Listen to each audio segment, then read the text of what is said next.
Portland Public Schools has had a plan to build a Center for Black Student Excellence for the past 5 years.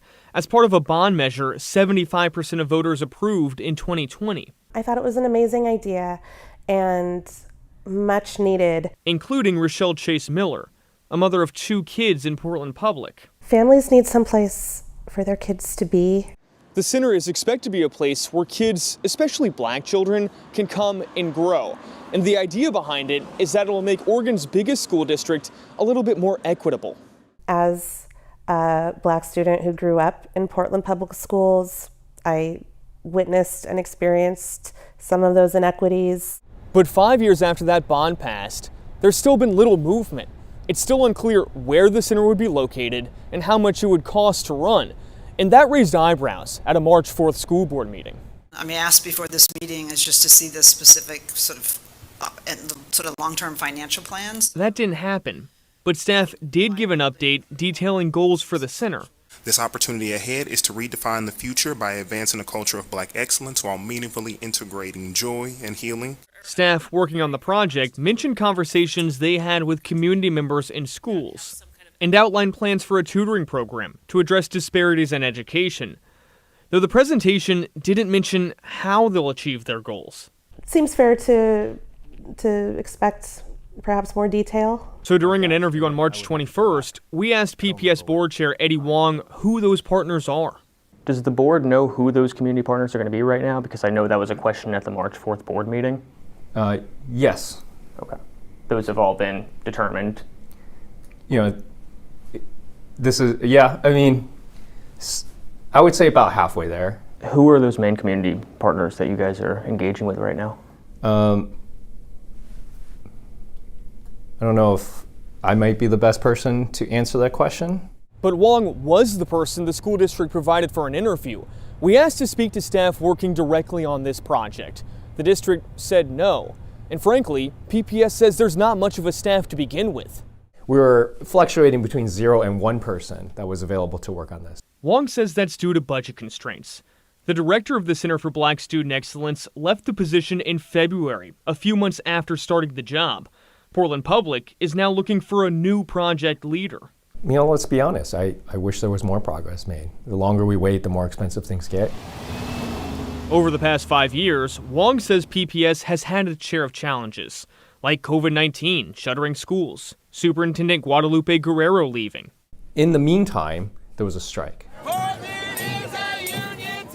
which again delayed things for another year. To me, it's a broken promise. John Charles is the president of the Cascade Policy Institute, a libertarian nonprofit that analyzes Oregon's state and local tax budget policies. He says PPS should be better stewards of taxpayer money. They made a promise they haven't delivered. And those for the project want more progress too. It's not moving as quickly as we would hope. The school district says that's changing under new Superintendent Kimberly Armstrong's leadership. Since that March 4th presentation, they say lots has changed. But when we asked about that, details were murky. March 4th. Lots happened since March 4th. What are those updates since March 4th?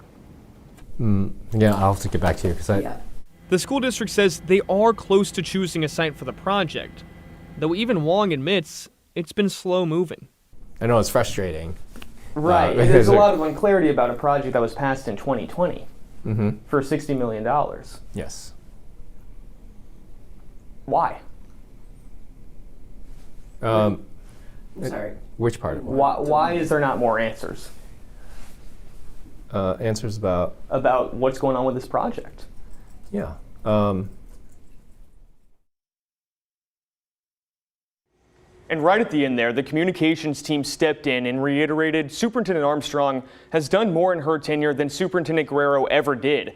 And to be fair to Board Chair Wong, he's only been on the school board since 2023, years after this bond passed.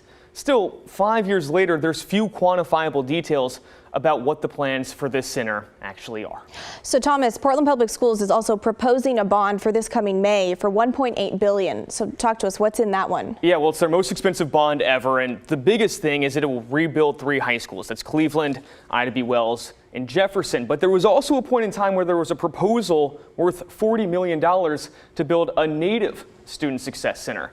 That proposal was then rejected by the board. Oh my gosh. So give us a little behind the scenes look of your reporting for this story. Yeah, well, we mentioned it in the story, but we wanted to speak to representatives who are actually working on this project. And a phone call with a district spokesperson, we asked to do that. They said no. We also reached out to every board member. Graciously, Chairman Wong agreed to do an interview with us, but that interview, after being scheduled, was pushed back an additional week. So we still did the interview, just a little bit later than expected. And frankly, it was still a little bit surprising how few answers they had with the additional timeline. Yeah, very interesting. Great reporting. Thanks so much, Thomas. Okay, so what is going through your mind? Some of the board chair's non-answers were pretty stunning to us. So share your thoughts. Email us, thestory@kgw.com, or call and leave a voicemail, 503-226-5090. Or as always, you can hit us up on social media.